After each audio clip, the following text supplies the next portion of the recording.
Welcome to Cosmic Wand, the free library of your favorite fictions, fanfictions and many more. Make sure to subscribe and be part of our family. Now let's begin. Oi pothead, you're looking up the wrong thing. Pothead's getting old Malfoy. Are you running out of insults? I have more in store than your common sense. Just look at your glasses. They're so ugly when I look into them. That's because you see your own reflection, ferret. The Gryffindors walked and clapped whilst the Slytherins scowled and grabbed their wands. Harry and Draco were arguing in the library over a group project. They both had smirks on their face, but on the inside they were grinning like mad. The duo have set aside their differences after Draco took Dumbledore's Protect. Tion and Harry learnt of Snape's purpose. After casting Muffaliato, Draco smiled and said, "I admit, you got me there." "Of course I did. I hate the fact that we have to keep up this stupid act. We are the face of Gryffindor-Slytherin rivalry, as much as I hate it. I hate it too. Shouldn't we be promoting house unity? They'll get suspicious and blame Dumbledore for hexing us." Harry sighed. True. Let's get back to work. The others are here, right? Harry removed the spell as Hermione, Ron, Blaise and Pansy came over. "Oh, look at that. Both of them are still alive," Blaise greeted loudly. "You owe me 5 galleons, Weasley." "We didn't shake," the redhead responded, with equal volume. "Still, over my dead body." Hermione and Pansy rolled their eyes. "Don't you think the act is a bit obvious like that?" Pansy muttered. "Yay, maybe we should just put it out into the open." Hermione agreed. "You make it sound like we're going to admit that we're gay or something." Harry said, "You and Draco came out of the closet already, so it doesn't count." "I don't think it made any difference, because now the girls want to see you with another guy in front of them instead." Blaise said. "Ugh, don't remind me. Back to history of magic?" Draco asked. The group agreed and looked up books about the Crown Prince Arthur Pendragon and Merlin Emrys. Before becoming the most powerful sorcerer the world has ever seen, Emrys was Pendragon's manservant, all because of some law King Uther made. "That's gotta suck being Merlin," Ron said, effectively breaking the silence, "and also, their concentration, I mean. Being the most powerful magical wizard ever and having to spend their teen years as a slave. He couldn't even use magic. The word's manservant, Ron, and it just goes to say that you can't judge someone's power by their background." Pansy said, "Just look at Harry over here. He's probably just as powerful as Merlin, and he lived with the Dursleys." "That's true," Draco said. "Wait, are you saying that the harder your childhood is, the more powerful you'll be?" No, otherwise you'll be pretty strong as well," Blaise joked. Harry, Ron and Hermione had all agreed to fill in Draco. Pansy and Blaise about Harry's childhood. They were all friends by then, and in return got details about Draco's, which was bad, but didn't include a closet under the stairs, that was substituted for dungeons. "Draco and I can both do wandless magic though. And we're natural animagus," Harry reasoned. "I think you two were powerful regardless of your childhood." Hermione said, "We should get back to the essay." "Not really, Hermione," Pansy hastily added, "we have that detention from Snape."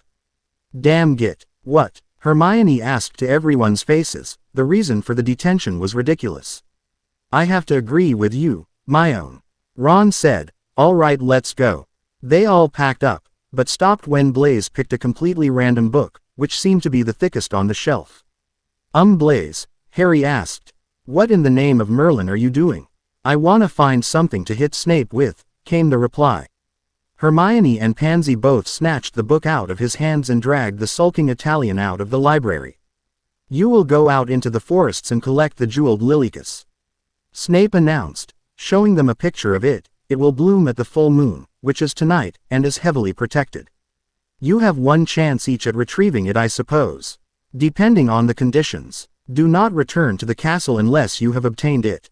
Now go." Stupid Snape. Stupid detention. Stupid flower.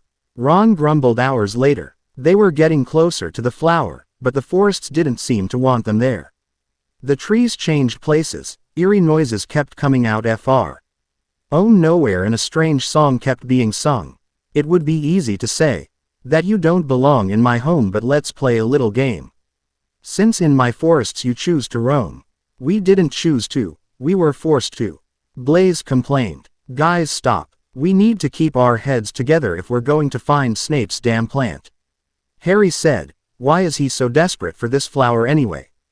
It is pretty. Maybe he's trying to impress a girl with it. Pansy asked. She was a sucker for a romance story. So was Hermione, but even she had her limits. Ew. Snape liking someone. Snape being with someone. Oh dear Merlin. Yay. I suppose you have a point there, but maybe. Pansy. Draco cut in. How about you just agree with Hermione and we can stop having disturbing images of Snape being with a woman. The six laughed and agreed to stay away from the topic of Snape's personal life. It seems that you will never learn to stay away from what is not yours. Your head is sore, your stomach churns, turn back now, unless you want more. Shut up, shut up, shut up. Hermione yelled. My head and my stomach hurts. Ron complained. Same with the rest of us, remember. Pansy pointed out. It's that damn song. It's causing all of this. Blaze declared. Whatever it is, it still sings better than the fat lady. Ron said. However interesting that may be, Ron, Draco said. We found something, Harry continued, else that will be of most interest to you because it's the reason that we're in this damn forest, in the first place since. Arg, Blaze said. Stop that. It hurts. You sound like Fred and George. And that's not a good thing. Ron complained. Sorry, Harry said, the flower's right there. And sure enough, a glowing red and green float stood alone in the light of the full moon. He casted a spell for traps. But there seemed to be none. Draco grabbed the flower hastily. Are you sure you wish to do that? Destroy the forest from its being? Someday you'll wait. You only wanted the flower. Ellipsis. Yes, Draco said slowly. And now we're leaving. Oh, if you only wanted that, then go right ahead. The pain from their bodies stopped, the trees stopped moving, and the forest looked familiar once again. What was that all about? Ron asked. I don't know, Harry said, but let's get out of here before the forest changes its mind. Wait, Pansy called out. What's that? She pointed to a large crystal with a blue glowing light. The 6 students walked towards it carefully. Should we ask if it's safe? Hermione wondered. Yay, probably, Blaze said sarcastically. Hello. Can you tell us if the crystal is safe for us to touch? He turned to face Hermione. I don't think the forest is going to reply. The crystal is not mine. But it has an unfamiliar magic. Be careful. Oh, so it does reply. Blaze said. You're an idiot, Harry supplied, reaching forward towards the crystal. Harry, no. Draco yelled and pulled Harry close to him. The brunette blushed and turned away. We don't know what it even does. And how will we know if we don't try? It's not going to kill us, I think. Draco's right, Ron said. Curiosity killed the cat, remember? And that's why we're humans, not cats. Blaze said, and took the crystal in his hand. Merlin, this is heavy. But Blaze began to glow, and so did the forests around him. Without thinking, Hermione latched herself onto Blaze, and so did the other 4 students, and in a burst of blue light the 6 students disappeared. Bodies, wands, hell, even the flower was gone. Back at Hogwarts, a bright blue light shone from the forest. Albus. Dumbledore raised an eyebrow and stared out the window, towards the forests. He was going to have a long talk with the potions master. Where in the name of Merlin are we? Draco grumbled. The 6 students landed in a forest, not like the one where they were before. It was the middle of the day and this forest seemed friendly, almost. I've got no idea. Let's look around. But we should keep our wands in our pocket. Harry, you've got the cloak, right? Blaze asked. Yay, I've got it, Harry replied, but it can't hide the 6 of us. Whoa, look. They turned and saw a large castle, not as nearly big as Hogwarts, but with red flags on it. Remembering what she had read, Pansy's eye widened and she gasped. Oh crap, I think I know where we are. And where would that be, Pansy? Draco asked, his eyes narrowing. Hide your wands, I think. But she was interrupted. Honestly, Merlin, you have got to be the worst manservant I've ever had. Previously on Sorcery Across the Ages. And that's why we're humans, not cats. Blaze said, and took the crystal in his hand. Merlin, this is heavy. But Blaze began to glow, and so did the forests around him. Without thinking, Hermione latched herself onto Blaze, and so did the other 4 students, and in a burst of blue light the 6 students disappeared. Bodies, wands, hell, even the flower was gone. HP DM AP me. Remembering what she had read, Pansy's eye widened and she gasped. Oh crap, I think I know where we are. And where would that be, Pansy? Draco asked, his eyes narrowing. Hide your wands, I think. But she was interrupted. Honestly, Merlin, you have got to be the worst manservant I've ever had. Merlin groaned with loathing. Arthur felt like having a bit of fun, so he decided to go hunting. And being his manservant, Merlin had no choice but to tag along. It was disgusting, really, killing animals for enjoyment. But what the prince wants, the prince gets. Merlin had tripped over roots, rabbit holes, tree branches, even his own feet. Honestly, Merlin, you have got to be the worst manservant I've ever had. How about not tripping over everything in your path for once? The Crown Prince of Camelot complained. If you're perfectly capable of doing this yourself, I don't see why I'm here. Merlin argued. Because you're my manservant, Merlin. Can you go for 5 minutes without ruining everything? Can you go 5 minutes without being a prat? No, I didn't think so. Out of nowhere, Merlin felt a strong tug pulling behind him. He turned to see what it was, but no one was there. Squinting, he left the prat and walked towards the source. He heard voices. How did this happen? It's like we traveled back through time or something. Don't ask me, Blaze, you're the one who grabbed the crystal. Blaze, what kind of name was that? Merlin thought. Ugh, this damn tug is getting annoying. What is it? I didn't know it was going to do that. Ron, put that away before someone sees. Merlin peered around a clump of trees and saw 6 teenagers, the same age as him, disheveled and utterly confused. He hid behind a tree so they couldn't see him.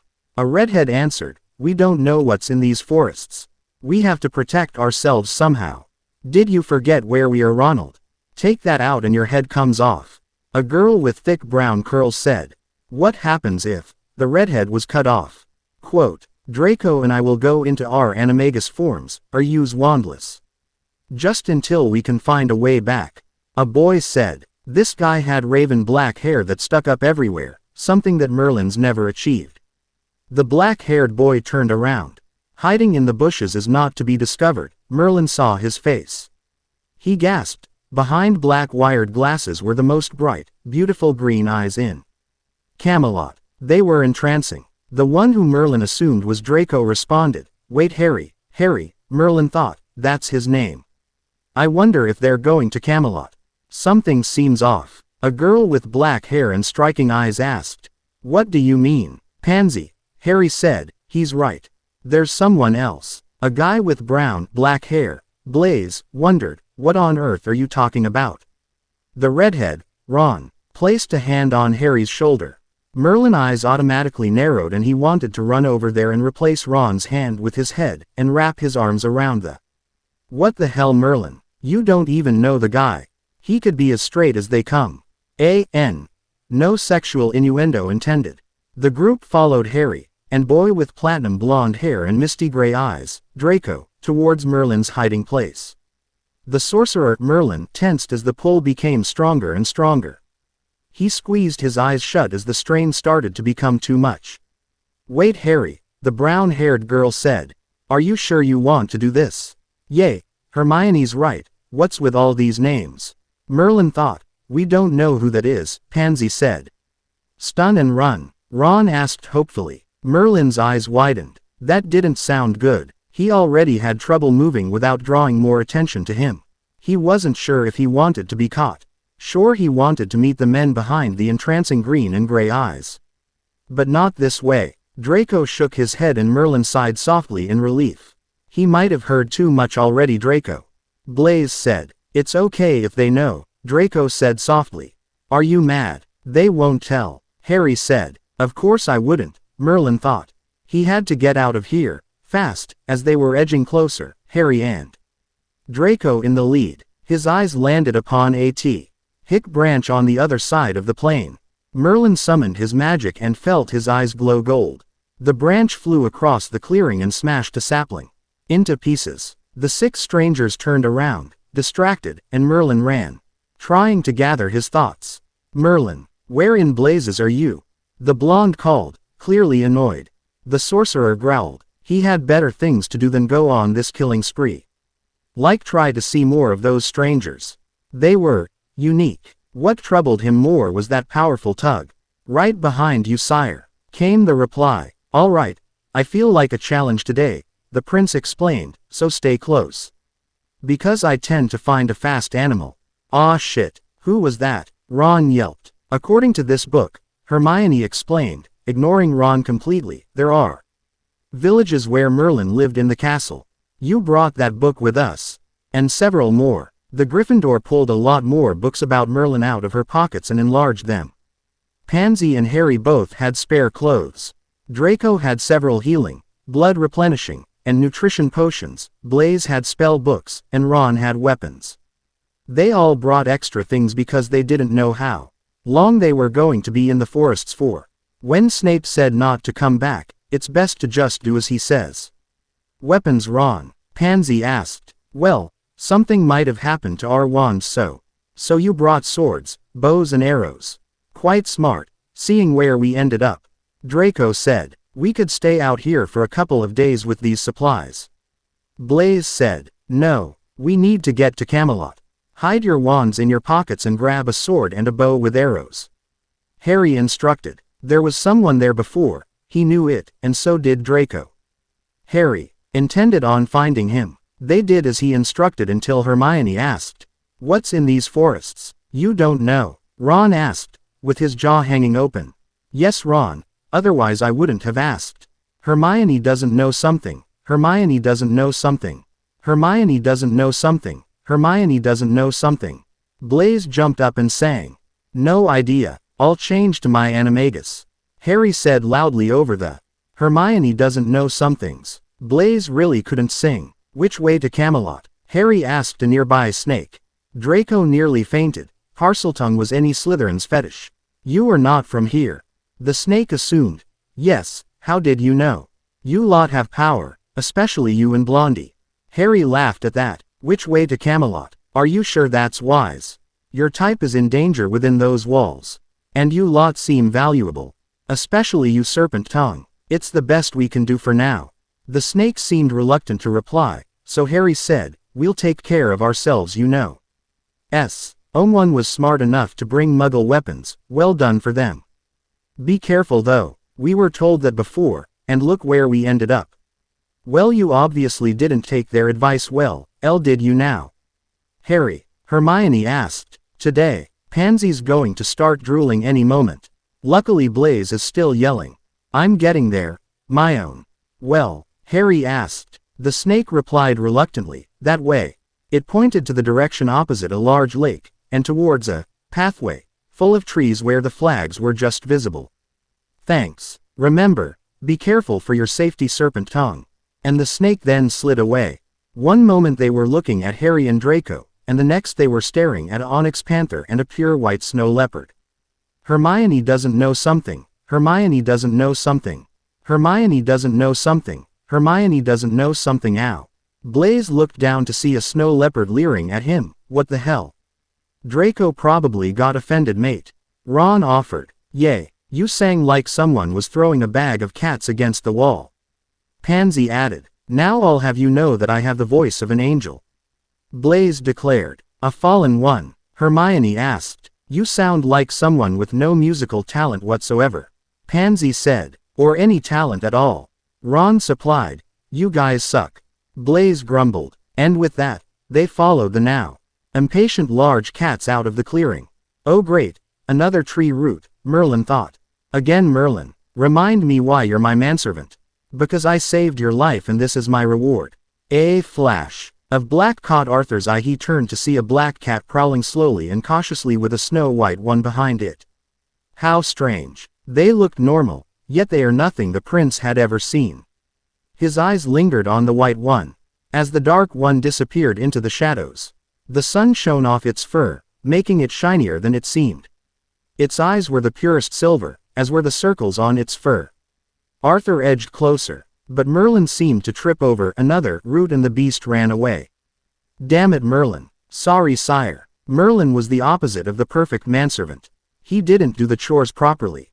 Odd things happened around him which usually meant lives were in danger, but he did do the job quickly, and he was the only one who would ever banter with the prince, which Arthur was grateful for. All right, well, let's just. Arthur's blue eyes, I have no idea what color his eyes are, so I assume blue, twinkled at the new sight.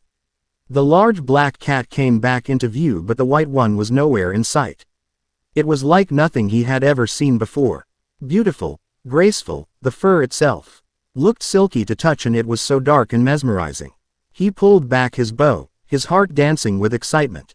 Arthur pulled his bow back, his eyes narrowing. This was his most prized prey so far.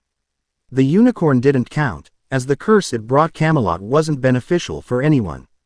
Especially that rat he was tricked into eating. He let the arrow go, and smiled as it flew into the direction of the animal. The beast turned, and the prince's eyes widened at the sight. In the cen tray of gold patterning were bright twinkling emeralds staring wide-eyed at the flying arrow. Arthur felt a pang of guilt. What on earth is happening? I'm about to kill the prize possession. Father would be so proud of me. And instead I'm acting like Merlin. With abnormal speed, the black leapt out of the way and into the forests. The blonde turned around, frustrated to see a grinning manservant, whose expression soon turned into one of attempted indifference. Growling, Arthur took off after his prey. The sunlight was streaming down the forests, capturing the hairs on leaves and the lines on trees. A deer ran freely whilst a bird chirped peacefully. Until a black panther tore through the green that is. Harry sprinted through the forests with Draco on his heels. What in the name of Merlin's pants happened back there, Harry? Draco thought angrily. I followed the source. The brunette replied bluntly. Don't deny that you didn't feel anything. I felt it, but you almost got killed. Ironic for the boy who lived, isn't it? Damn Gryffindors. Isn't that you love about me? Don't push your luck. Is Blondie still after us? Big talk from you, calling him Blondie. I'll call him whatever the hell I like. He almost killed you. If Hermione's descriptions are right, you just insulted the Crown Prince of Camelot. Oh shit. Well, he doesn't have to know about this, right? I'll keep your little secret, Drakey Poo. Don't ever call me that again. I almost hexed Pansy into oblivion when she started on that. Don't think that you'll be spared. All right, Dragon. Speaking of the others, where are they? Draco stopped abruptly and turned around. The 4 other students were nowhere to be seen. Think we can change back? Harry answered by changing back to his former self. Draco did the same as they took in their surroundings. Harry James Potter. Draco Abraxas Malfoy. Well, we're doomed, Harry muttered. Draco nodded in agreement. Just where the hell have you been? Hermione demanded, her hair flying everywhere around her flushed face. Harry here decided he would make himself open to a certain prince during his hunting time. Draco answered, Merlin. Harry, why did you do that for? Blaise cried. Blaise is right, Pansy explained. I didn't feel anything in the clearing. There was something. Draco persisted. I just want to know who it was. Who? Ron asked. As in there was someone there. We think so, was all Harry would say. Who did you think it was? Draco asked. He felt powerful, like it was safe to tell him. Harry reasoned. How many people in this day and age are like that? Draco didn't have to think twice about it. If it were anyone else, King Uther himself would be riding after them right about now. He turned to Harry, who just nodded in response. We don't have telepathy skills, you know. Blaise demanded. Where is that blasted beast? Arthur complained as he ran through the forests. Would you mind telling me the point in this chase? Merlin complained. We've lost them. Let's go back. I'll even clean your bloody stables if we could just go back. As appealing as that sounds, I'd rather not. I want to find that animal. Merlin's eyes widened as they approached the lake's edge. Standing there were the 6 students from the clearing. Harry, Draco, Ron, Blaise, Hermione and Pansy, Merlin recited. They removed their mysterious black cloaks and revealed to be wearing crisp white shirts and either black trousers or skirts with stockings. Merlin bit down on his arm to stop gaping at Harry's and Draco's perfect form. Oi, you there, Arthur called out. Damn, damn, damn, damn. Merlin thought. The black-haired girl turned around and answered, Yes, sire. Have any of you seen a dark black beast and a silvery white one around here? Luckily Arthur didn't notice the looks of distress shared by the 7 wizards and witches, including Merlin. Said sorcerer was hiding in the little shadows the large trees provided. But he had a nasty feeling that 2 of the 6 could sense him. "Sorry, sire," Pansy said, and the others bowed their heads in respect. Almost reluctantly though, and the only one who ever did that before was Merlin. "They're not from here," Merlin realized. Although they knew enough to call him sire. Arthur gave them a curt nod and left, muttering about disappearing animals. Merlin rolled his eyes, but didn't follow his master. Instead he waited until he was out of sight, before revealing himself. "Wow, you sure handled that well," Ron said. "Thanks, Ron," Pansy said, before turning on Harry and Draco. "You realize you can't change back into Animagus for a couple of days now, right? How in the name of Merlin's left nut did he even see you?" Blaze asked. Behind the tree, Merlin froze and blushed of embarrassment. "Why the hell are they talking about my, ahem?" Merlin thought. "I have to reveal myself sometime, don't I?" He did not like the answer. The students were standing at the lake's edge, near the front of the castle's gates. It was vast, yes, but nothing compared to Hogwarts. After all, magic was banned here. "Are you sure we should be here?" Hermione asked. "You two might be recognized." "Hermione," Draco explained, "we were a panther and a leopard. No one is going to recognize us, I suppose." Turning to Draco, Harry thought, "He's here again, isn't he?" Draco nodded in response before thinking, "Do you reckon he heard about what Blaze said about his balls?" Harry chuckled. "Can't wait until he reveals himself. Which he is planning on doing soon. Wait, you can read his mind too. Single quote. I think I can read anyone's mind if it's not guarded. Although I can't talk to them. You just seem to be special." Draco narrowed his eyes quickly and scanned the bushes, searching for the sorcerer. He gasped in shock when a faded image of 6 students came into his view. It seemed faded, as not to disrupt his current view. The students were walking, 4 were talking and 2 were remaining silent, yet concentrating as if something's off. The Slytherin turned his head to the tree where one would be able to receive this view, and the faded image saw Draco looking straight at the person. In his current view, he noticed a small part of disheveled black hair, not like Harry's, whose hair represents a crow's nest, and crystal blue eyes. Gorgeous as they were, this guy was probably straight. Thanks to King Uther and his homophobe attitude. The stranger's view disappeared as quickly as it came. "Merlin is hiding behind the largest tree," Draco confirmed. "How on earth did you spot that? I wouldn't have seen that unless I knew where exactly to look." "I don't know. I scanned the area and saw a view that consists of us, and I turned to the area where that view would be possible and saw a small part of his face." "What? Like you can see from his point of view? How can you do that? How can you read minds?" Pause. Then, touche. "Oi, Earth," to Draco and Harry. Blaze called. "Hello. What's going on with them?" Hermione asked, motioning towards the 2 concentrating boys. "You don't know," Ron gaped. "I'm in a different age and time, don't expect me to know everything." "They may be some things that I don't know, Ronald." "You don't know something," Blaze started. "Oh dear God, not this again." Pansy whined. "Hermione doesn't know something. Hermione doesn't know something. Hermione doesn't know something." Blaze sang. That woke the duo out of their trance. "About time you 2 came back to Earth." Ron called over the loud chants of, "Hermione doesn't know something." "Someone shut him up," Hermione commanded. "Blaze is in love with Snape." Said Italian stopped singing immediately to face Ron. "Come again, Ron. Am I deaf?" Harry asked, uncovering his ears. "You're not that lucky," Draco answered. "Merlin, you called." The Hogwarts students turned around to see a pale boy about their age leaning against a tree trunk, with a smirk worthy of a Slytherin and mixed with a smile worthy of a Gryffindor etched on his face. "Perhaps I should start from the beginning," Merlin said. He bowed slightly and continued, "Merlin Emrys. Welcome to Camelot." "Why, you're Merlin Emrys. You're a genius, Blaze." "Shut up, Ron. I can't believe it," Hermione squealed. "This can't be happening." "Steady, Hermione," Pansy warned. "Merlin, you've got to calm down." Again, Merlin did a double take of his name being mentioned in everyday speech. "Stop saying that, Pansy," Blaze said, I don't think it'll be comforting hearing your name being said over and over again. Practice what you preach, my dear Blaise. What the hell does that mean? Ron rolled his eyes. Mate, when you said how in the name of Merlin's left. That's enough right there, Merlin said quickly. Blaise blushed of humiliation and Ron laughed. Merlin smirked and walked towards Harry and Draco with softened eyes.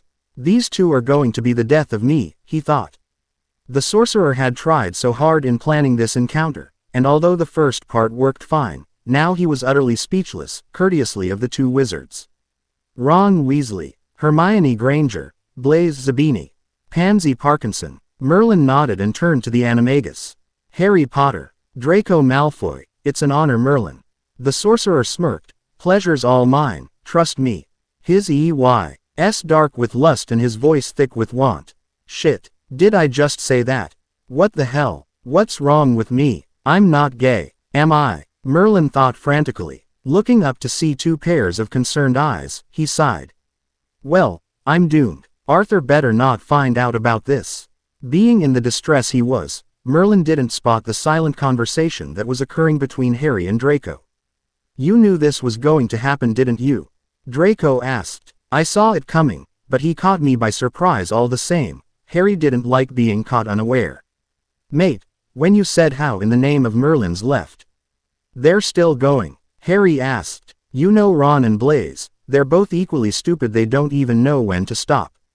Too true. Pleasure's all mine, trust me. Shit, did I just say that? What the hell? What's wrong with me? I'm not gay, am I? Merlin's gay, came Harry's voice after an uncomfortable silence. Don't start with the, it's because of the childhood crap. Harry didn't plan to. Well, I'm doomed. Arthur better not find out about this. Ooh, Draco thought, he better not, or otherwise Merlin's head would be on the chopping block. He can just use magic to save himself, remember? Yeah, and get killed for that as well. Oh yeah, I keep forgetting. Genius Harry, that's gonna be your death one day.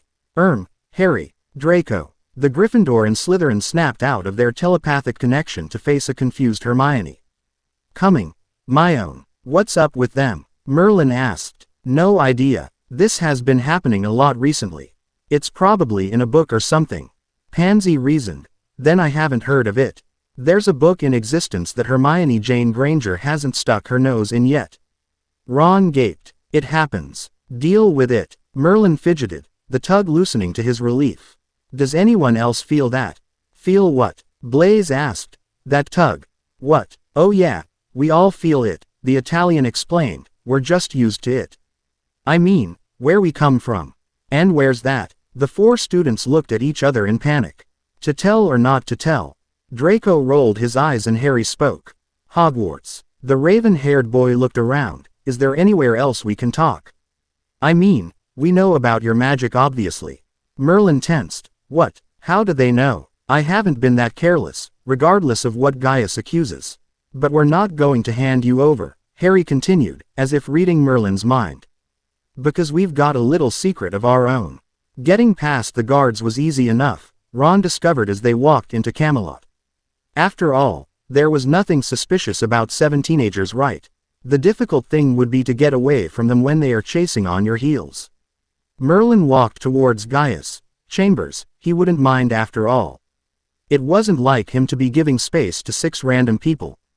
But he knew somehow that he could trust them. The sorcerer knocked and the court physician answered with a sigh. Harboring more fugitives, Merlin. The old man looked over them, pausing on Harry and Draco. He raised one white eyebrow, sensing the powerful aura around them. Power-filled auras felt normal when having Merlin around, but they had a different sense. He couldn't put his wrinkled finger on it though. He just knew that he'd seen the blonde and the green-eyed boy somewhere before. No Gaius, no guards are after them. This is Harry, Draco, Hermione, Pansy. Ron and Blaise, could they stay here for a while?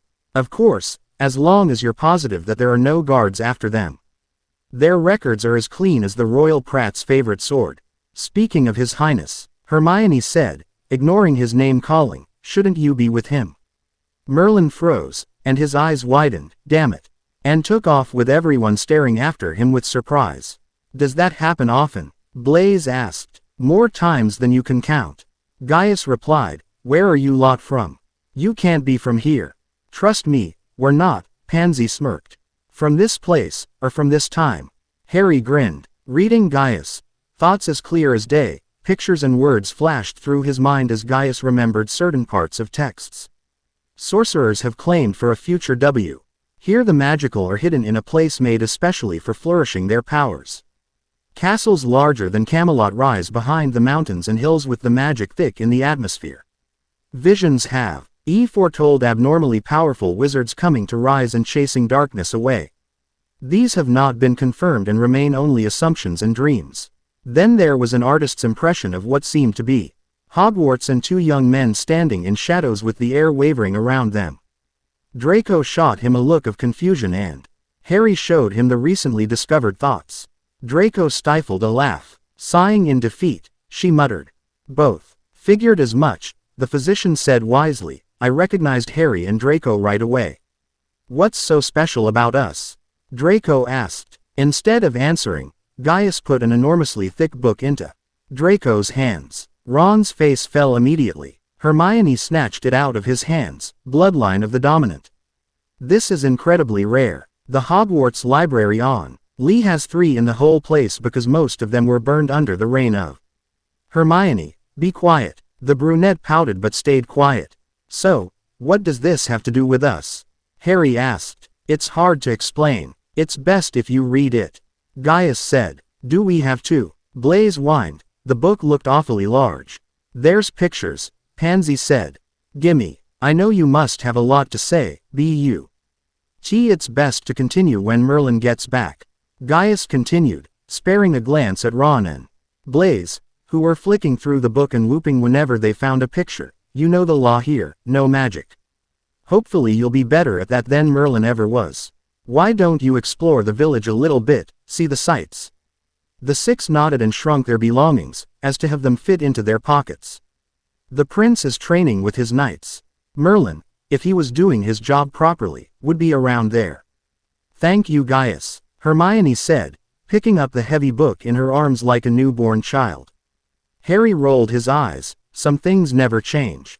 "Wow, who are they? His hair is so bright, it's beautiful. Oh my goodness, you could just fall for those eyes. I wonder if that black hair is as soft as it looks. His skin is so pale and cold, maybe he needs warmth." Harry groaned at all the incoming thoughts being forced into his mind. These people have no protection around their thoughts. Not that they normally needed one. So far, as well as finding information to locate the training grounds, all Harry had received was compliments and longing for him and Draco. Mainly from women, to his dismay. Draco was doing no better. Since Harry only had voices echoing in his head and the occasional picture, Draco has constantly changing views. Harry and Draco were walking in the front of a small group. The duo were bathed in light shining on Draco's hair. Harry's bright emerald eyes twinkled with happiness as he laughed freely. Draco's fingers running through his, just been Shaw. GGED, looking hair, and he looked up and showed the sun his pale skin. A teenager with black hair and bright blue eyes complaining about training.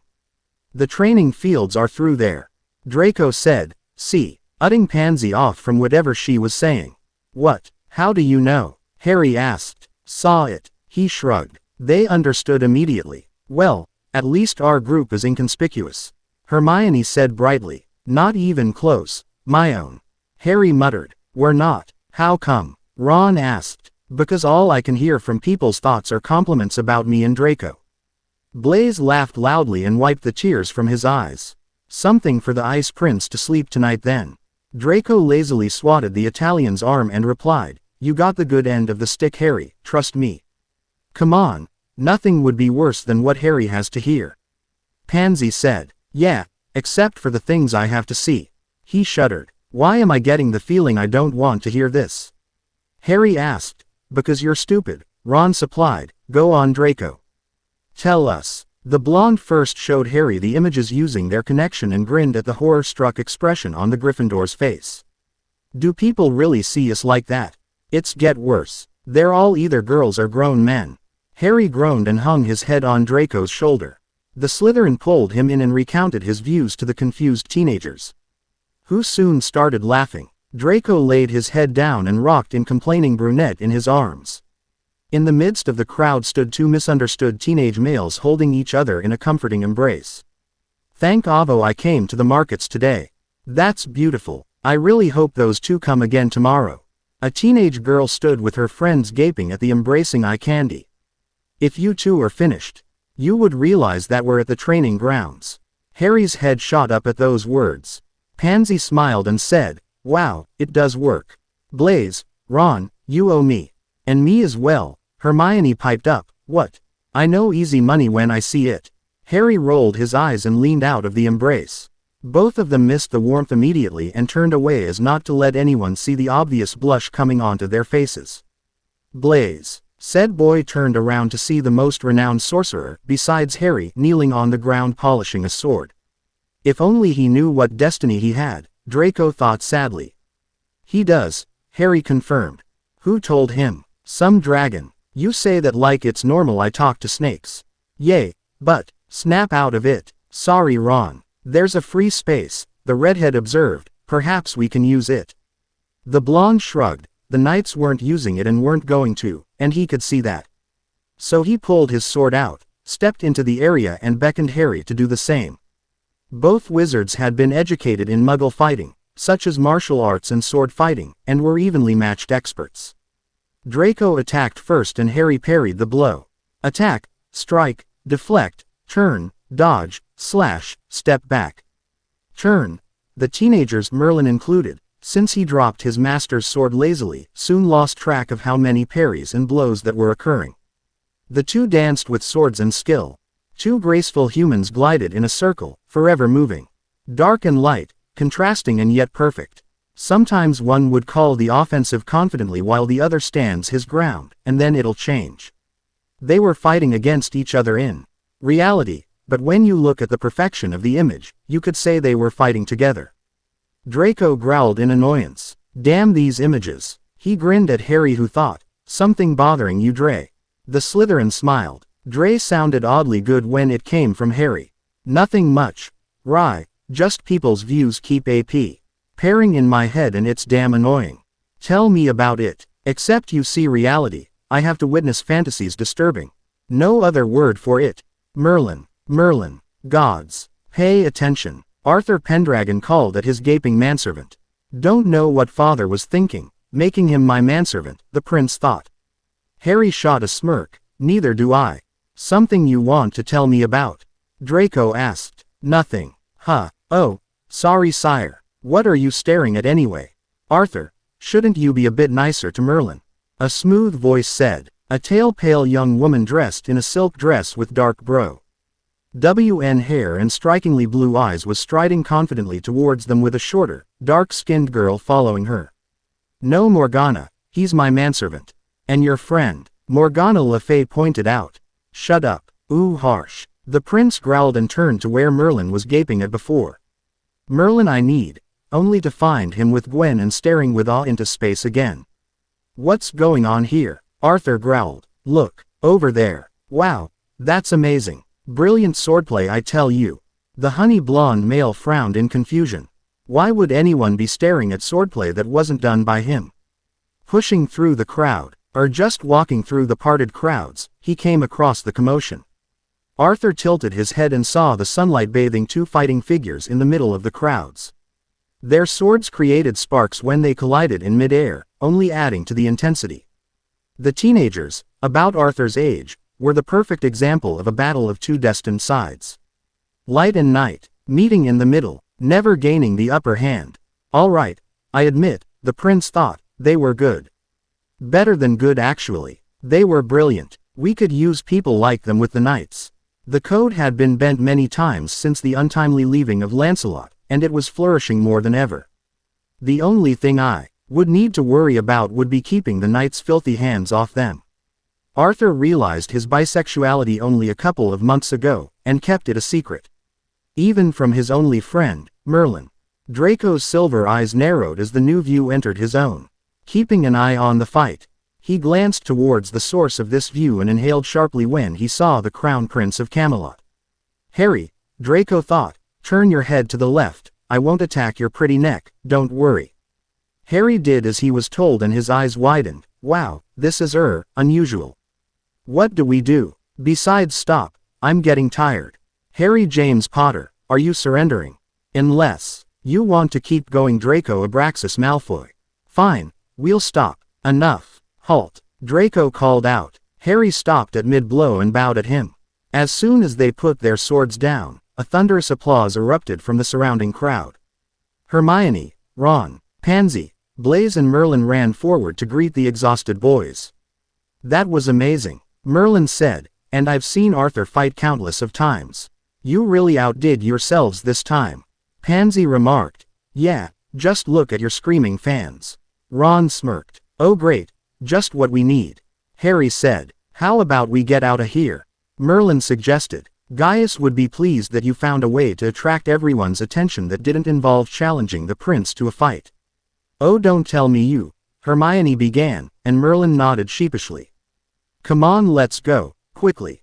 Blaise said hastily. Yeah, like now, before Harry and I die suffocation or something along those lines. Draco muttered. Gaius, you would never guess what happened today at the markets. Merlin ran through the front door without knocking in, interrupting the physician during an experiment. Let me guess, you challenged Prince Arthur to another fight and you lost, and now I have to tend to your injuries. Oh ha freaking ha. Harry and Draco put on a show of swordplay and even the Prat was impressed. Is it right to call your master a Prat? Pansy asked. It's Arthur. It'll be lying not to call him a Prat. Merlin shrugged. Fair enough, Ron said. What was in that book Gaius gave us, Hermione? I haven't gotten a chance to finish it, the brunette said. Sitting down on the floor and resume reading, but I guess I have to tell you when I do right. That'll be great, my own. Harry said. He was still worn out from today's fight. Perhaps you see, and recount to us how you got to this day and age. Gaius suggested. The teenagers turned to Harry, who was lying down comfortable, and Draco, who was holding Harry in his arms. Maybe about Hogwarts? Merlin asked hopefully. Blaise smiled. Yeah, of course. Well, maybe we should start at Hogwarts. Many years from now, but thousands of years ago from our time, there were 4 powerful wizards who were all close friends. They were Godric Gryffindor, Salazar Slytherin, Helga Hufflepuff and Rowena Ravenclaw. Then combined their powers to build a school for the studies of witchcraft and wizardry. They named the school Hogwarts, which was a magnificent castle, even bigger than Camelot, in the middle of a vast lake called the Black Lake. Harry went on to explain about the houses, dormitories, great hall, kitchens, room of requirement, the classes themselves including herbology and potions, and last of all, Quidditch. That sounds magnificent, Merlin said, breaking the silence. Shame I wasn't born in the future.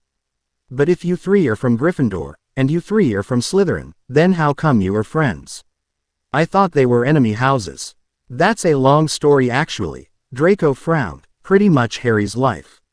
Great, the brunette complained. Now we need to talk about my life. Harry, Hermione said, not looking up from the enormous book she was still reading. Shut up and explain everything.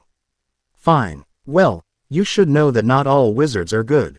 Merlin, I need you to find those people you were gaping at in the markets today and, oh.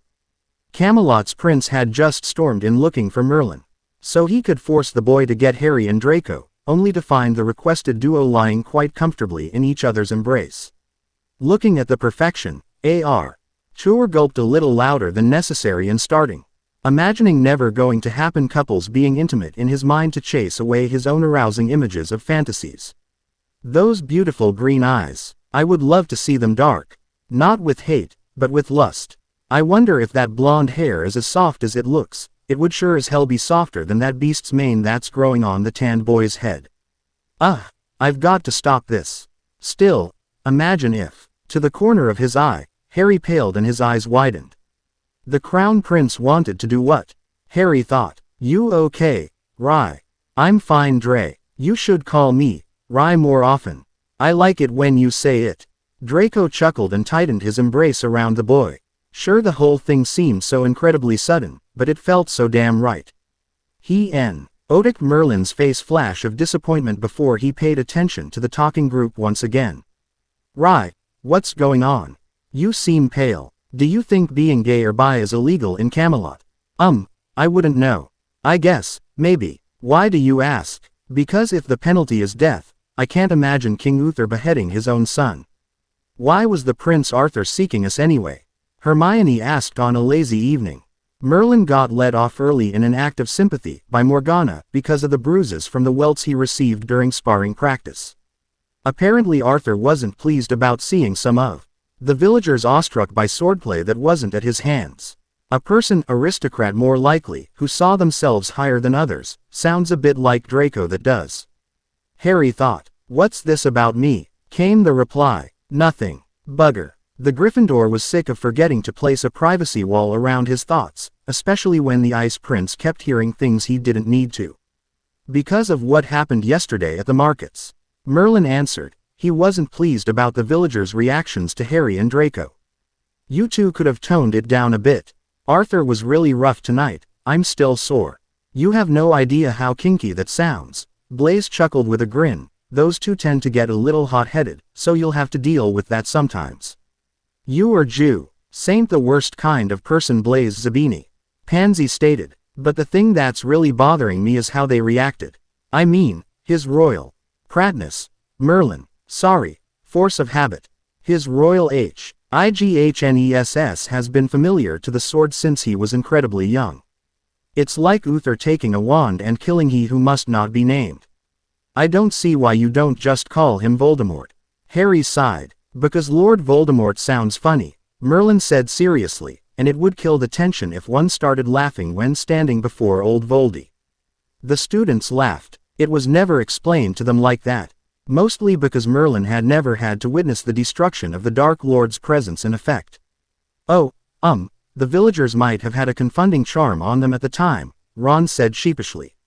You did what? Gaius exclaimed coming into the room. Do you know the consequences of magic?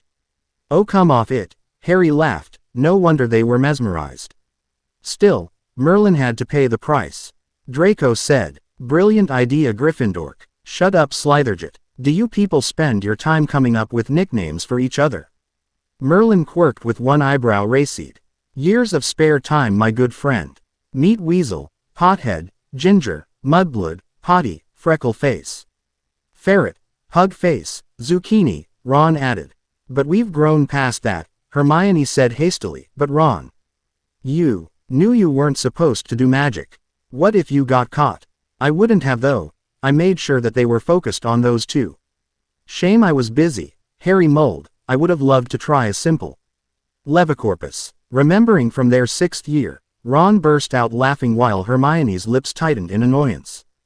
Don't be daft, Harry. You know those curses aren't good. What does Levicorpus do? Merlin asked with interest. Oh, it's hilarious. It hangs the victim by their ankles in midair. Ron said between laughs. All but Hermione. Gaius and Draco laughed, but their lot. Was interrupted a trumpet playing, or the substitute for them in those days. Let this serve as a lesson to all, a commanding voice boomed. This man, Jason Samuel Blakely, is adjudged guilty of conspiring to use enchantments and magic. Quote, the sorcerers and the court physician hurried to the windows to take a look below and saw King Uther himself standing on a balcony looking to a large crowd and a disheveled prisoner. And pursuant to the laws of Camelot I, Uther Pendragon, have decreed that such practices are banned on penalty of death. I pride myself as a fair and just king, but for the crime of sorcery there is but one sentence I can pass. They watched in horror as Jason's head was axed off. Ew, was all Hermione would say. Well, at least it was better than nearly headless Nyx. When I came to this land, this kingdom was mired in chaos, but, with the people's help, magic was driven from the realm. So I declare a festival to celebrate 20 years since the Great Drag was captured and Camelot freed from the evil of sorcery. Let the celebrations begin. They celebrate the death of magic. Pansy paled. Are they mad? Quite so, Gaius said, and that, he turned to Merlin, Ron, Harry and Blaise, is why you don't use magic unless necessary. We won't. Gaius nodded and turned. Let you see. Harry added softly. Merlin grinned and Draco glared. Don't even think about it, Harry. About what? Harry asked innocently. You know what I'm talking about. After yesterday's incident, I'm not sure if I want to step foot into the markets today.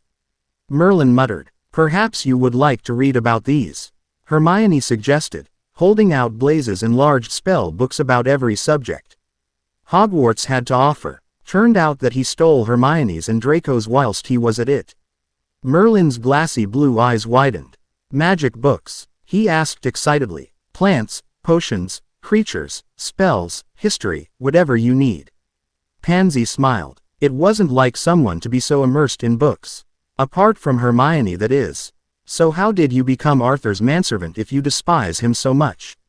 Draco asked. Long story really. It would be so much easier if my mind was read or something. Merlin answered jokingly. Harry looked at Hermione and Blaze and asked, what do you know about the art of legimancy? Nothing, except that it works better if you have had it performed on yourself. That's more than enough explanation for me. He raised his wand at Merlin and cried, Legimens. Harry, no. The blonde prince was throwing daggers at a cowering servant. Come on, run. Merlin saw this and stopped the board when it fell. Hey, come on, that's enough, he said. The prince looked at his with amusement. What?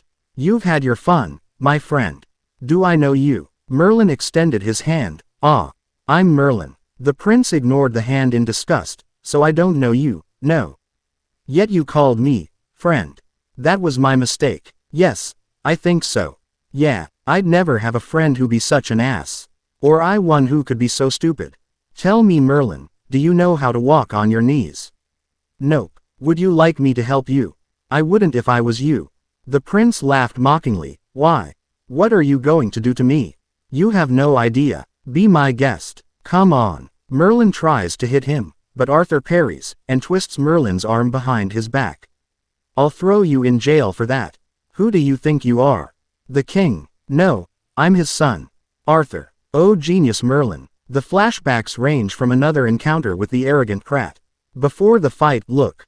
I knew you were an ass, Merlin mocked. I just didn't realize you were a royal one. After Merlin lost, wait, let him go. He may be an idiot, but he's a brave one. The prince eyes Merlin. There's something about you, Merlin. I cannot quite put my finger on it. Kinky. Shit, I should stop hanging around Blaze. Anyway, no wonder Gaius is so paranoid about us using magic. Harry sifted through the memories until he found one with a giant dragon. Nothing compared to the Hungarian horntail, but he decided to check it out anyway.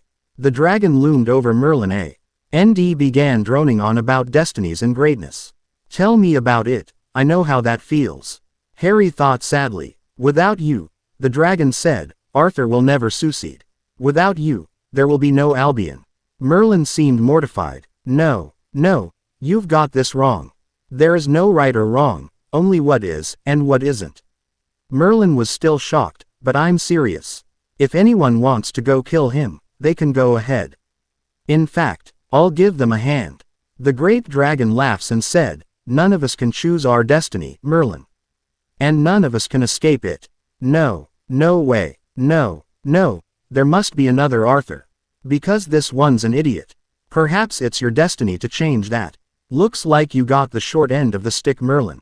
Have fun in the stocks. After Merlin saves Arthur, you shall be Prince Arthur's manservant. Father. Harry pulled out of Merlin's shaking mind. How was the stocks, Merlin?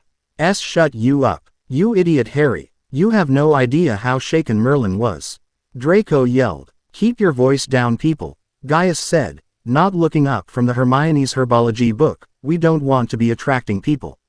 Well, someone had to do it, and seeing as they had legimens performed on me so many times, I thought it was best. Harry explained. Ever the hot-headed and stubborn Gryffindor. Bloody aristocrat. You've had legimens performed on you. Pansy asked in shock. By who? Blaze asked, mortified. That slime ball Snape. Ron answered darkly. Severus wouldn't do such a thing. Draco said automatically in his defense. Merlin watched in interest. You know the remedial potions you thought I was taking in 5th year. Harry quirked. Yes, but what does that have to do with anything? Snape was really teaching Harry the art of occlumency, the art of blocking his mind against Voldemort.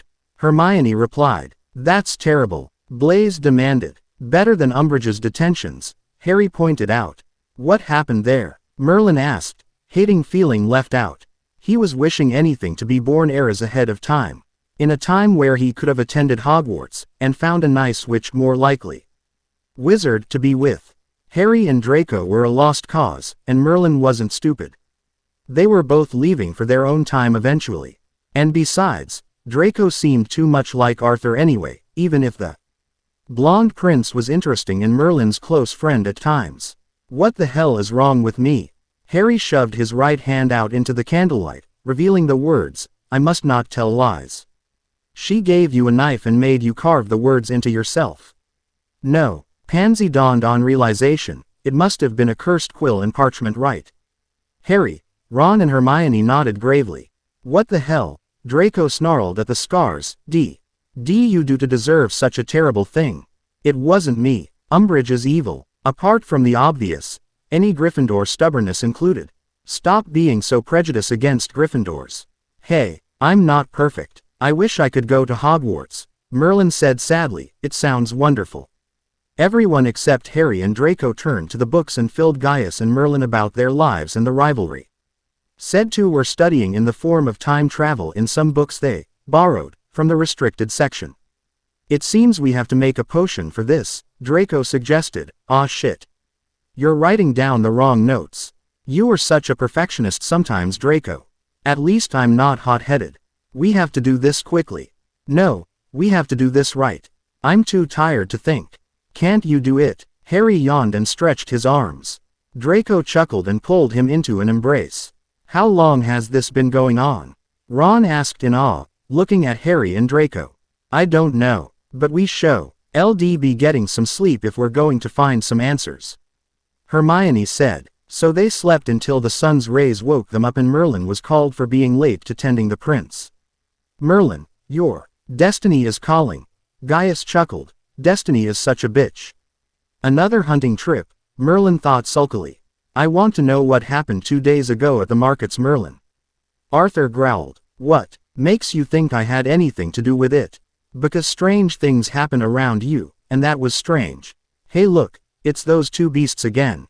Oh no, sire, can't we try something easier today? No need to take your anger out of the beasts. Shut up, Merlin, the blonde advised. The prince took after them, but the panther and leopard, noticing his presence, fled into the shadows.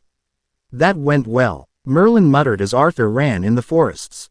Damn it, Merlin, where are they? Stop asking if I know already. Merlin took a different route to Arthur until he spotted the two large cats circling one another. The snow-white one looked at the surroundings whilst the black one looked at Merlin. Said Sorcerer's eyes widened and he tripped over a tree root as he stumbled back when he saw the two wizards transform. Holy Avo, why you guys are the beasts Arthur was pursuing. I prefer the term animagus. Draco said, after all, one with so many destinies at their hands. How did you know about that? At their shrug, Merlin continued, nothing I can do about my destiny.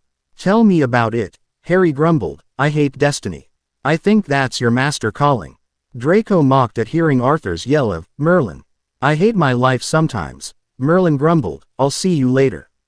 Bye. Merlin stomped back to the prince as Harry and Draco continued on their way back before Hermione and Pansy find and kill them.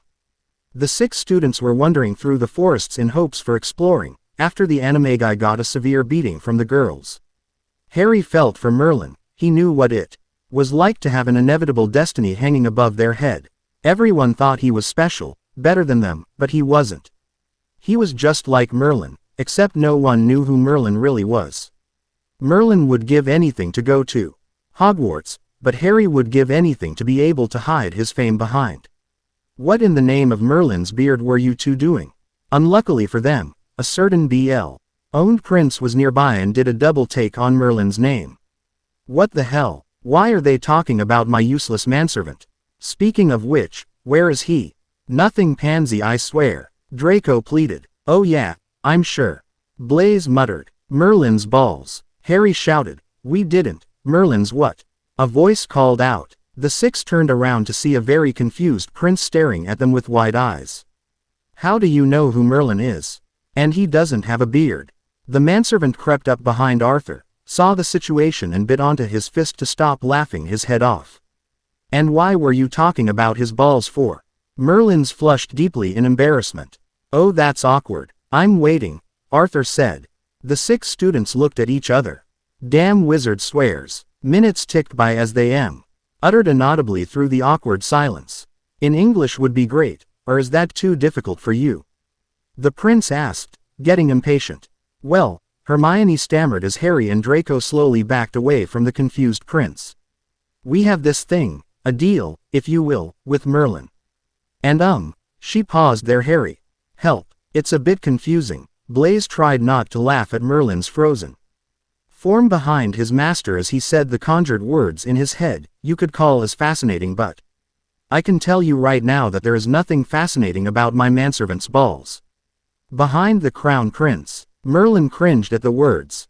Is my ass really this captivating? Strange really, I figured my balls looked normal.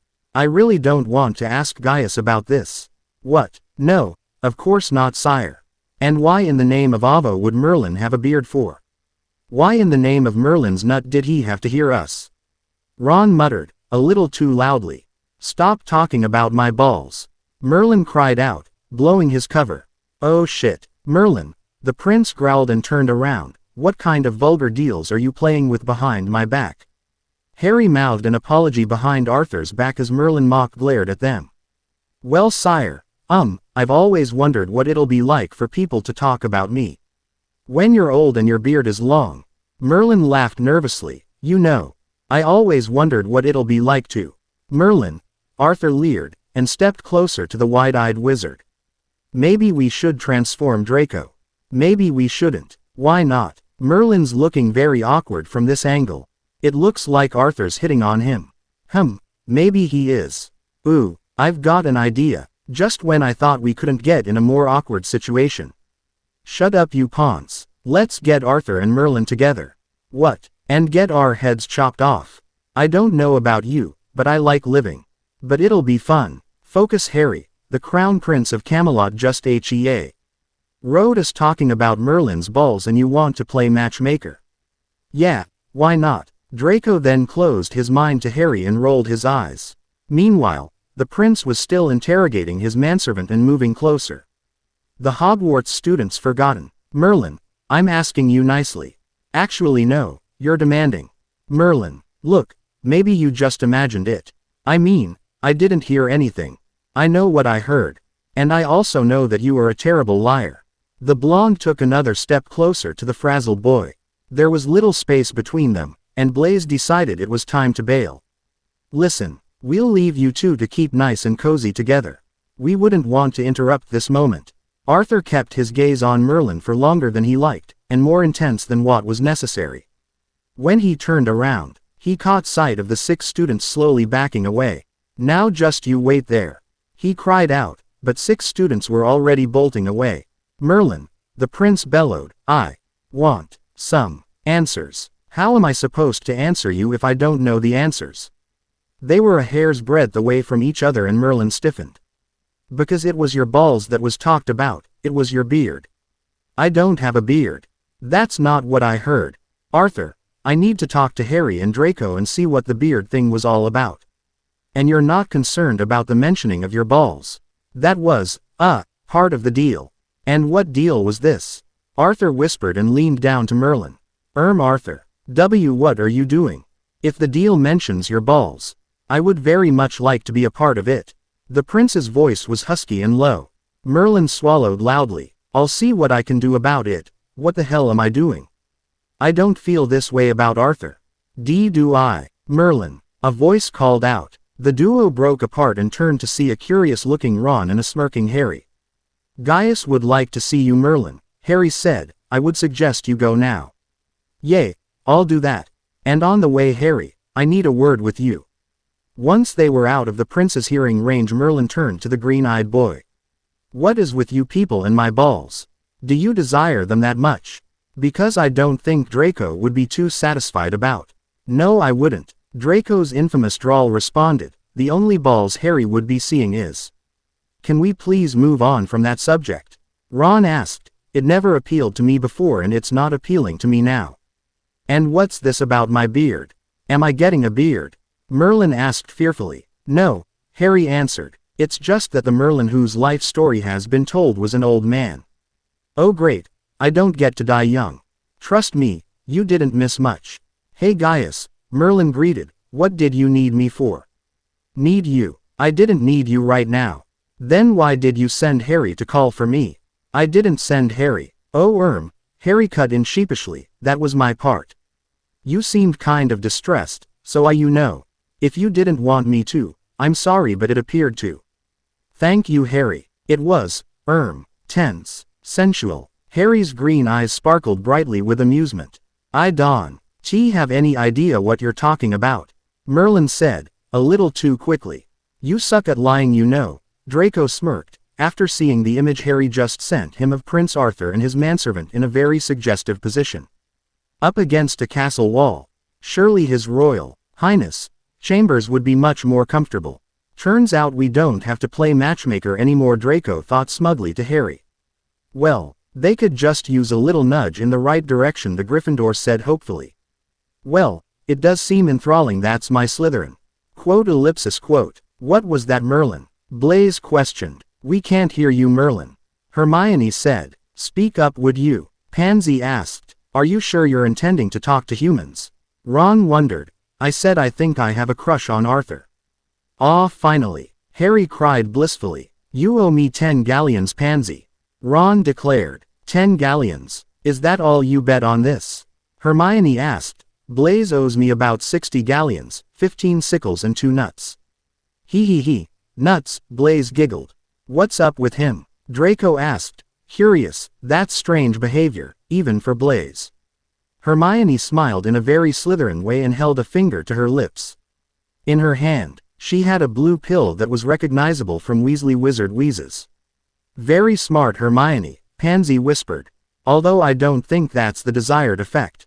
They turned around to see Blaise Ying to inspect Merlin's hair with great interest. Merlin, he said in a sing-song voice, for a pigeon, you have soft hair. I'm sorry, your ears are funny Merlin. Big for a pigeon though. Do I look like a pigeon to you Blaise? Yes you do. A funny one in fact, hey. Hermione turned to Pansy, definitely not the desired effect. Morgana, may I have a word with you? You seemed distressed Arthur. Is this about Merlin? Well, actually yes it is. How did you know that? I've known you since birth Arthur. Morgana's graceful body moved with a fluid-like motion towards him. I know when you need help. Arthur sighed and sat down next to the king's ward. I just don't know what to do. So, did you tell Merlin how you felt? How did you know what I felt about him? It's so obvious Arthur. You're overprotective about him. I need a good servant. You care about his well-being. You're always looking out for him, to make sure he doesn't do something utterly stupid. When you make contact, you always linger there for that moment extra. Now that's not true. You defied your own father to save him. That was because it was the right thing to do at the time. And now you're in denial. I need to go hunting. What did Merlin do? I fail to see how that's any of your business. Didn't it go well? I'm definitely going hunting now. And killing things mends a broken heart. No. Arthur paused, but it's fun. You are just the worst kind of person. Take Merlin with you. I think not. Arthur. Fine. He huffed. Oh by the way Morgana, earlier today I was in the forests. And I heard the oddest thing about my manservant. Gaius reluctantly looked up from Hermione's herbology book. The plants in their time were so much more fascinating than the plain ones they thrived in Camelot. Lady Morgana. He bowed his head. How may I be of service? I am seeking for one Harry Potter and one Blaise Zabini. Have you seen either of them?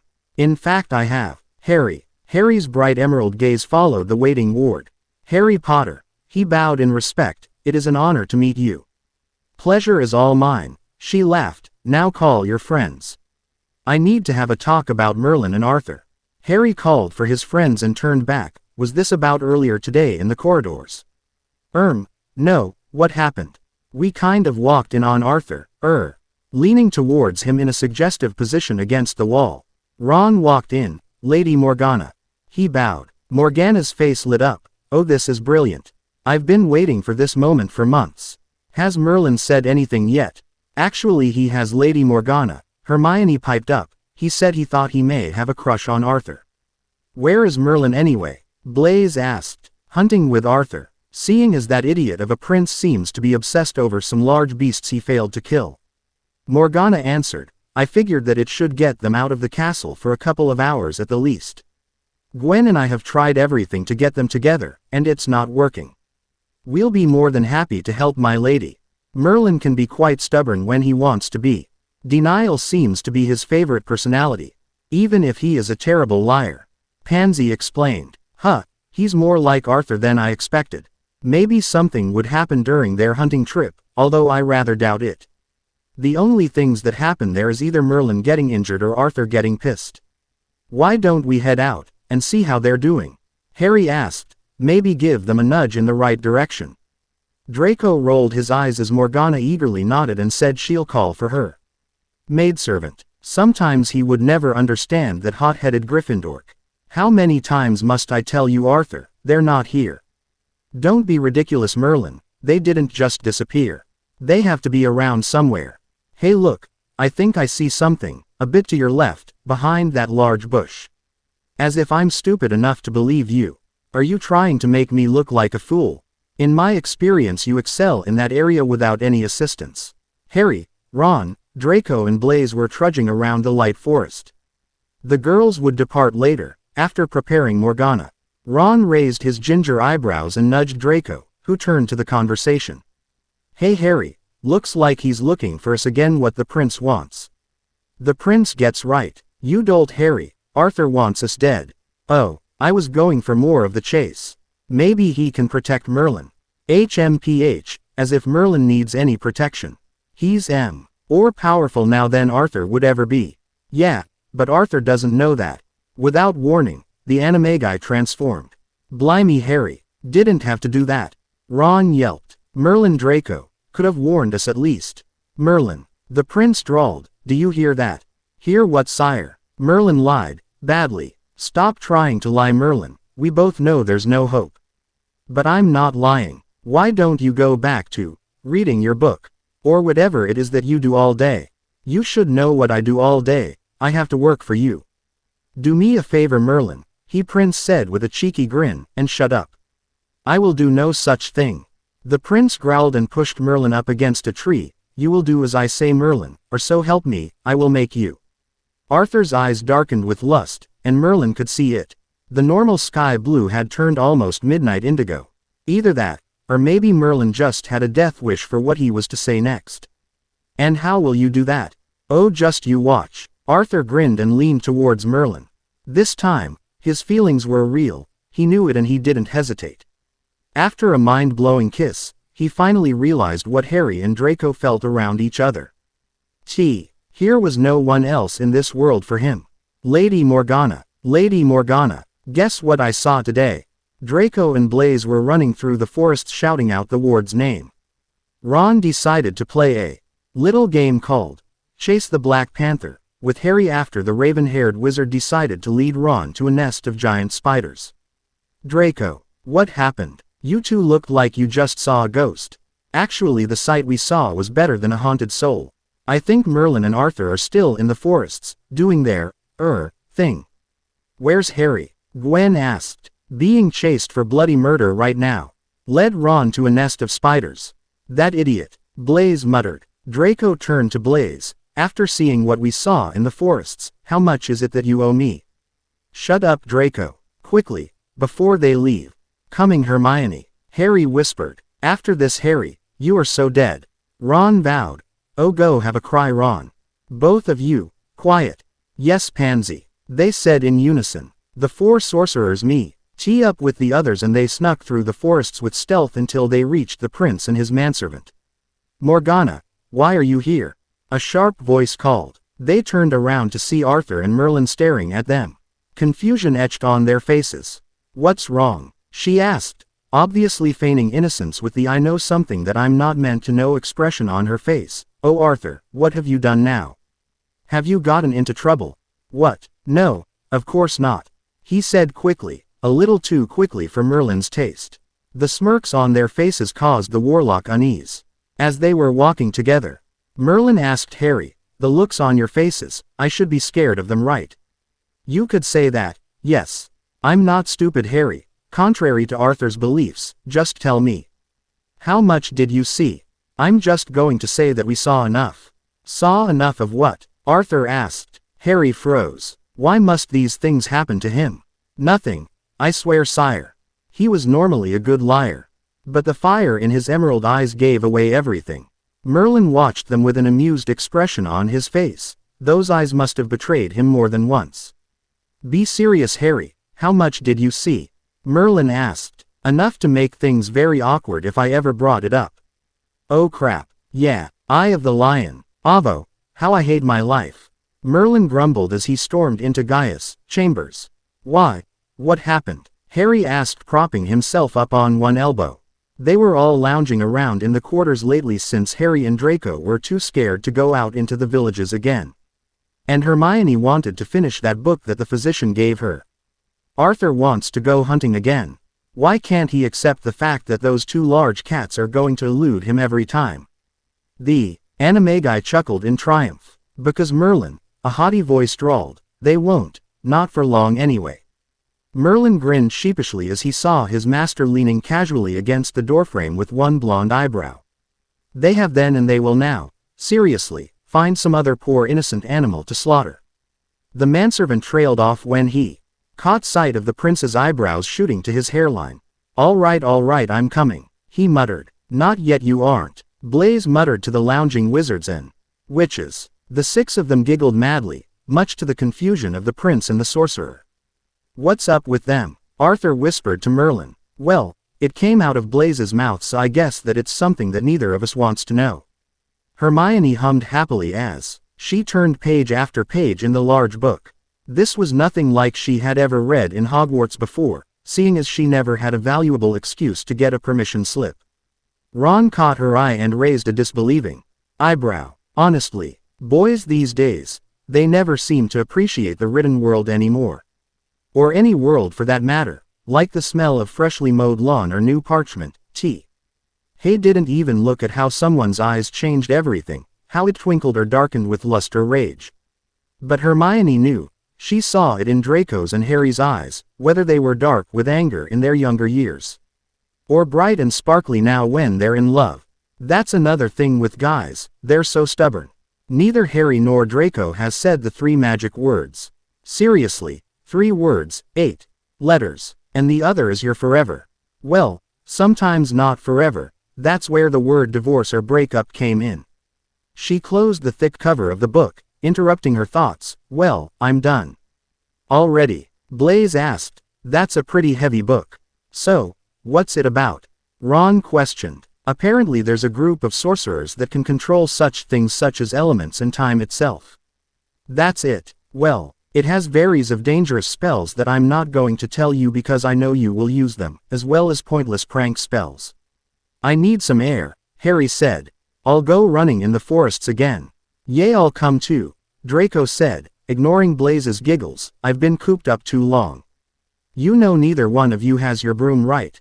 Ron asked uncertainly. It's a little thing called being an animagus, Ron. Pansy sighed. But the prince is going hunting today. Hermione cried shrilly. You can't go out there. But that's what makes it more fun, Harry said, tugging on Draco, who had just realized that what Hermione said in fact was true.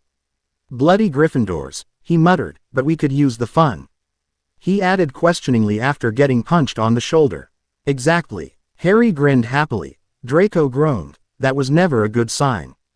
Come to Papa, that's it. Arthur purred at the beast. Merlin snickered from beside him. He could just tell that Harry and Draco were mocking the prince. Haha, Harry thought. He just called himself Papa.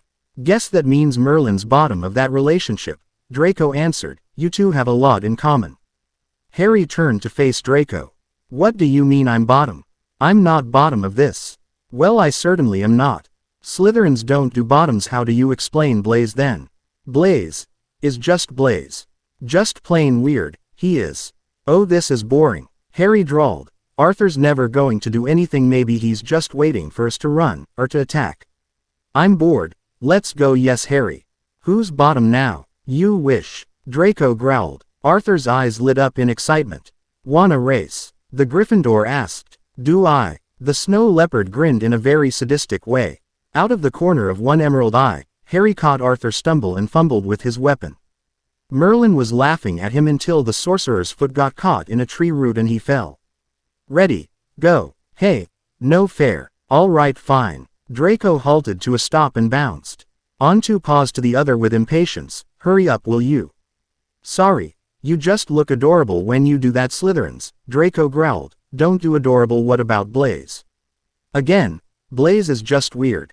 And since when has he been more adorable than me? I thought you just said that you don't so adorable I don't but he's not better looking than me. No of course not. Arthur quickly got back into motion after a quick snog with Merlin. Damn, they almost left, why do you always have to look so adorable when you trip over? The prince growled, I hate it when you do that. Talk about denial sire, you know you love it. Damn right I do, never change Merlin. If I didn't change for my village, what chance do you have? Ignoring the fact that his manservant just compared the crown, Prince of Camelot to his old village home in Eildor, Arthur kept focus on the two beasts. Which one, which one? Then he caught sight of the eyes. Those green jewels, they rivaled Merlin's for the gemstone look-alike contest. Merlin smirked when he saw the prince's expression, yay, Harry's eyes will do that to you, and they're only for Draco. The girls in the village won't be too happy, neither will the maids in the castle. In fact, I think I heard one of them mention something this morning. Harry tuned out after that. There was no need to go on about another rant about how bright his eyes were. Sometimes he regretted fixing his eyes with magic. Don't you dare get those glasses again Harry. How did you know about telepathic remember? Oh yeah, and then there were these two maids, absolutely infatuated by Draco's eyes. Shining orbs of silvery blue, gazing wonders when he smirks because that's when they shine like the full moon. How in Merlin's name does he remember all of that? Remember all of what? Oh here, thanks, I need some distraction. Why? What are you seeing? Let's just say that Merlin and Arthur aren't very subtle with their intimacy. Harry laughed loudly, or in the panther case, growled ferociously. Arthur knew that Merlin would screw this up somehow so he said, Merlin I think the horses are nervous, go calm them down. The horses were a while away, so when he saw the back of the skinny boy retreat, he took his chance. Draco disappeared into the shadows as the prince raised his weapon and fired at his chosen beast. Arg! 4 students screamed in unison. Gaius hurried into the room, what's going on? Are you all right? Physically yes, Ron gasped out before screaming again, mentally. You're not in the position to be talking about your mental health, for that, you need a brain, arg. Blaze yelled, I think there's something wrong with them. Hermione cried out frantically, they'll come back soon. Anything I can do. In Draco's cloak, there are several miniature bottles, put them on the table. Gaius complied, and get our wands out. She gasped before giving into her agony again. Merlin yelled as pain shot through his body, burning his veins and boiling his blood. So this is what that Cruciatus curse feels like. There's something wrong with them, he thought. Merlin raced back to the wizards thinking, get out of here. Quickly, I'll distract Arthur, as hard as he could. Pushed all his magic into it, and hoped that they could hear his desperate cries. Draco knew at once that the others felt the pain, not that it was anything to what the blonde was put through. He roared in anguish as he felt every fiber of his being pulled, stretched, and burned. Harry's movements became slower as his magic gave way and changed him back to his wizard form. The brunette was breathing lightly as he coughed up blood. He merged his mind with Harry's and heard Merlin's voice, get out of here. Quickly, I'll distract Arthur. He transformed and turned around, to see his beloved crying in pain as the arrow was lodged in his abdomen. Harry, not too far away, a certain blonde watched the scene with narrowed blue eyes. Only one word whispered in his mind. Sorcerers.